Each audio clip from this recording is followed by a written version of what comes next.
sebenarnya kita harusnya sedih, karena dengan adanya polemik nasab ini justru yang diadu domba adalah ulama-ulama kita. Yang diadu domba ini adalah ulama Nusantara. Kalau kita diadu domba oleh orang luar, kira-kira ridho apa tidak? Kemudian dengan adanya polemik ini, kiai-kiai pribumi saling menghujat, saling menjatuhkan, kira-kira yang tepuk tangan siapa? Orang lain yang tepuk tangan.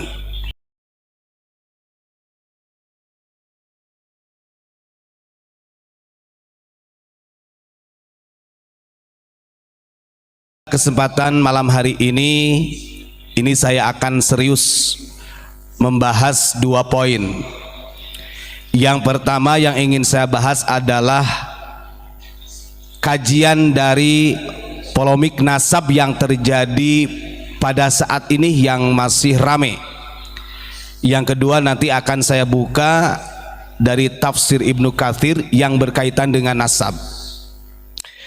Sebelum lebih jauh kita bahas, perlu saya sampaikan, Pondok Unik Nusantara pimpinan Abuya Mama Gufron, kita tidak pernah memihak kelompok A, B, C, D dan lain sebagainya. Itu yang harus dipahami. Abuya Mama Gufron selalu mengajak kepada kita terus menebarkan cinta kasih sayang dan menjaga keutuhan negara kesatuan Republik Indonesia. Jangan sampai dengan adanya problem-problem yang terjadi di bangsa kita ini mengkikis rasa nasionalis kita, lebih-lebih sampai berubah ideologi kita yang asalnya Pancasila menjadi ideologi yang bukan Pancasila. Na'udzubillahi min dzalik. Kenapa saya harus menyampaikan ini? Karena kemarin kan ada yang membahas begini, wah sekarang itu membahas nasab, padahal kita gak pernah bahas nasab. Mungkin baru kali ini saya ingin memberikan ketegasan, biar orang yang beranggapan praduga lain-lain ini biar memahami gitu. Kedudukan pesantren unik yang dipimpin oleh Abuya ini, beliau tetap lurus menjaga negara kesatuan Republik Indonesia. Adapun fenomena yang terjadi mengenai tentang nasab, ini perlu kita sampaikan. Tadi saya mencoba mendengarkan dari apa yang disampaikan oleh Kiai Haji Imaduddin dan Kiai Haji Buya Qurtubi. Ini sama-sama Banten. Saya kaji, saya pahami dari narasi-narasi beliau. Sebenarnya kita harusnya sedih, karena dengan adanya polemik nasab ini justru yang diadu domba adalah ulama-ulama kita. Yang diadu domba ini adalah ulama Nusantara. Nih saya catat beberapa poin. Adanya kajian tesis yang ditulis oleh Kiai Haji Imaduddin. Nah, kita menyampaikan ini bukan berarti kita berada di pihak mereka, tidak. Kita tidak berpihak kepada Ba'alawi dan juga kita tidak berpihak kepada kelompok mereka. Tapi di sini kita akan mengupas asal usul kejadian sampai terjadinya polemik hari ini, yang sampai hari ini yang saya katakan justru menjadi permusuhan antar pribumi. Itu yang harus kita cerdas memahami. Kira-kira saya tanya, kita sebagai pribumi, kalau kita diadu domba oleh orang luar, kira-kira ridho apa tidak? Kemudian dengan adanya polemik ini, kiai-kiai pribumi saling menghujat, saling menjatuhkan, kira-kira yang tepuk tangan siapa? Orang lain yang tepuk tangan. Ini yang harus kita pahami betul. Poin pertama, kenapa polemik ini sampai membesar dan sampai keluar tesis dari Kiai Haji Imaduddin? Yang pertama, konflik ini disadari ataupun tidak, diakui ataupun tidak oleh oknum, diawali dari oknum Habib yang selalu merendahkan ulama dan kiai pribumi. Saya sampaikan ini bukan provokasi tapi kenyataan gitu. Nanti dikira wah kalau begini berarti ini pronya pro Kiai Imad. Ini orang yang gagal paham. saya ajak berpikir jernih, cerdas dalam memahami hal ini. Jangan sampai berkepanjangan ini sehingga menjadi permusuhan antara ulama-ulama kita. Yang tepuk tangan orang lain, kita loh justru malah ditertawakan sama orang-orang. Akhirnya sekarang kita lihat yang pecah ulama-ulama kita ini secara keutuhan ukhuwah saja, secara watoniyah sudah hancur. Saya ulangi, poin pertama, konflik ini terjadi sampai adanya narasi tesis Kiai Haji Imad ini bermulai dari oknum Habib yang selalu merendahkan ulama dan kiai pribumi. Satu. Yang kedua, adanya tesis Kiai Imad itu karena oknum Habib ini selalu menjadikan alat utama untuk mendoktrin umat dengan mustanadu rojaihim bi solahil abah yang sudah saya sampaikan itu ya. Terus kemudian saya simak dari beberapa video, orang-orang yang sekarang sedang memperjuangkan dari Wali Songo. Beliau Kiai Haji Imaduddin juga mengatakan bahwa saat ini banyak orang yang memframing seakan-akan Kiai Haji Imaduddin dan kawan-kawannya ini membenci para habaib dan membegal nasab. Ini sangat salah. Coba kalau andai kata benar-benar akal sehat gitu ya, disimak dengan baik-baik. Itu yang diasumsikan yang sehingga menjadi permusuhan. Saya simak videonya, beliau mengatakan begini, kita ini bukan pembegal nasab, kita ini bukan membenci mereka, tidak. Karena ini dimulai oleh mereka yang selalu merendahkan pribumi, maka saya mempertanyakan secara tesis keabsahan daripada intisabnya kepada baginda Rasulullah.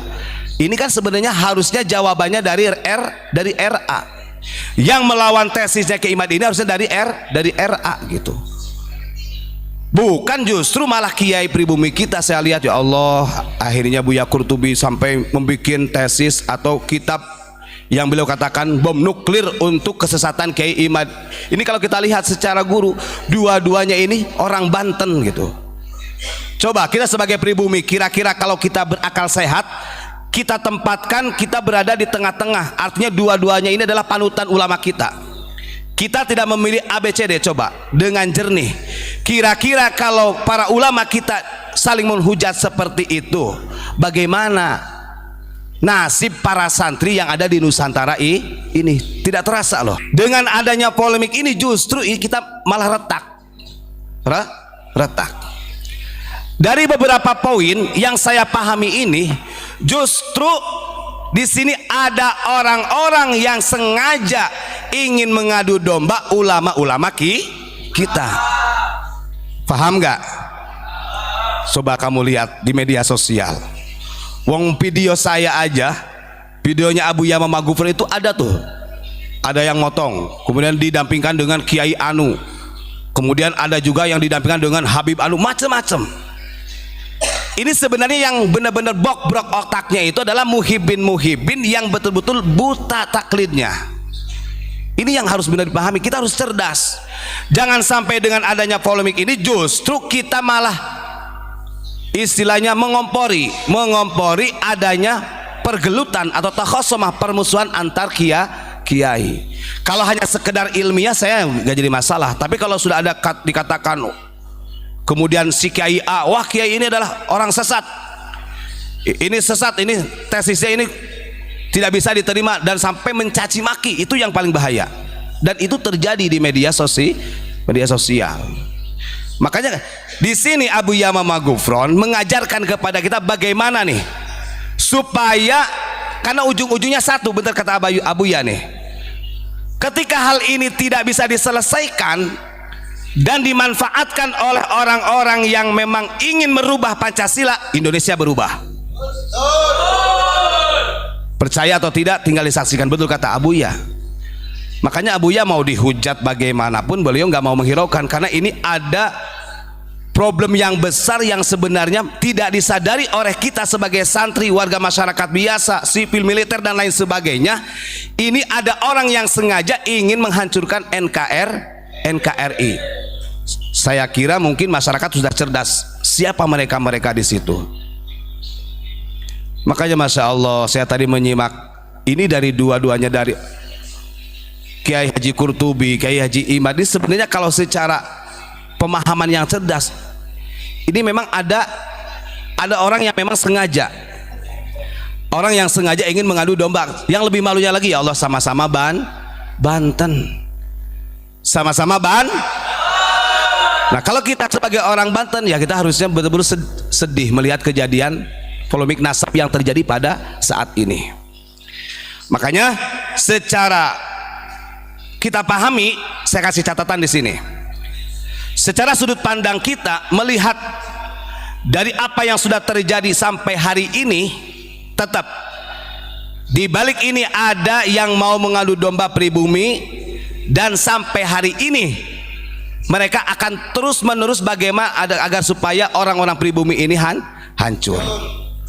Makanya wajar kalau kita membela ulama-ulama pribumi. Jangan sampai ulama pribumi ini diadu domba kemudian menjadi pecah belah. Ada yang kadang-kadang saya bikin heran, ketika di saat orang-orang yang lain merendahkan kiai kampung, merendahkan orang pribumi, kok tidak dikatakan provokasi. Tapi kalau kita menyampaikan seperti ini dan kita memperjelas agar supaya warga masyarakat ini bergotong royong, bersatu padu untuk mengangkat ulama-ulama pribumi, justru dikatakan provokasi. Ini kan sudah salah, nalar yang salah. Saya sering katakan, kita ini loh hidup di Indonesia, makan di Indonesia, kencing di Indonesia, berak di Indonesia, bahkan mencari uang di Indonesia.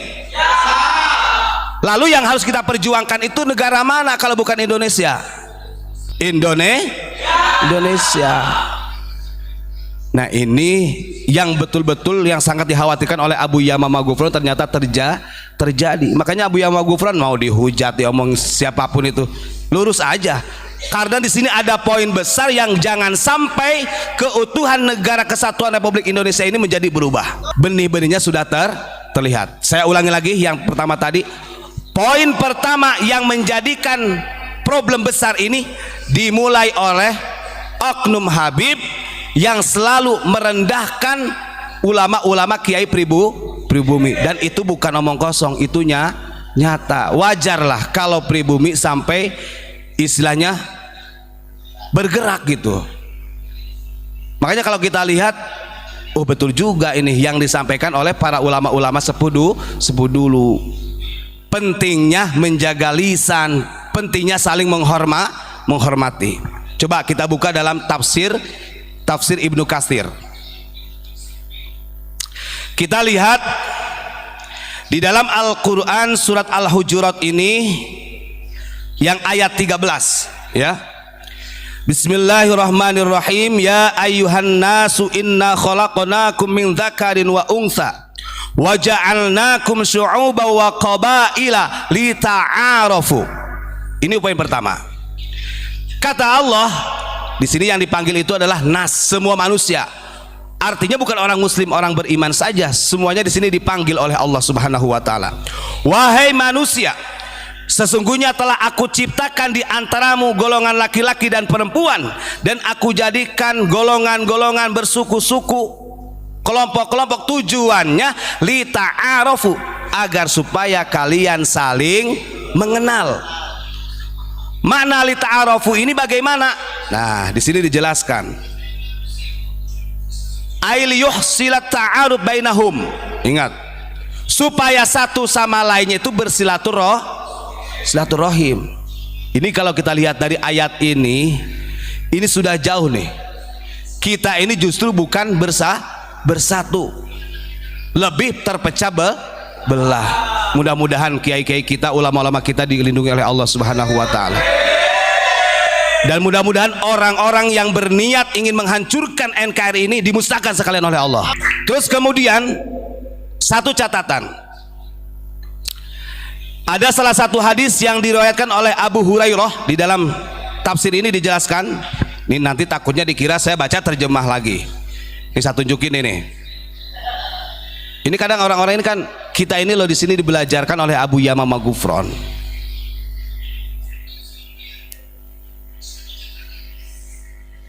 Nah, kenapa orang-orang pribumi kok sampai bergerak seperti ini? Tadi saya sudah sampaikan, Karena memang ada oknum yang selalu menghinakan nasabnya orang pribumi. Nih kalau kita buka, kenapa dari dzurriyyah Wali Songo ini kok tidak dimasukkan ke Rabithah Alawiyah? Dengan alasan tidak terverifikasi intisab kepada Rasulullah. Saya tanya, kenapa nasab-nasab dari Syekh Nawawi, nasab-nasab ulama kita kok dilarikan kepada Ba'alawi? Ini sudah artinya dua hal yang betul-betul harus betul-betul kita pahami. Ada apa dalam hal ini, kan begitu. Terus di dalam hadis ini dari Abu Hurairah radhiyallahu anin Nabi sallallahu alaihi wasallam, qala ta'allamu min ansabikum ma tasiluna bihi arhamukum. Kata Nabi, nah ini makanya kita kemarin saya sampaikan, kalau kita bangga dengan nasab kita, itu dianjurkan oleh Nabi. Harus bangga kita dengan nasab kita. Kita sebagai pribumi harus bangga dengan nasabnya orang pribumi. Yang dilarang oleh agama itu la tatafakharu.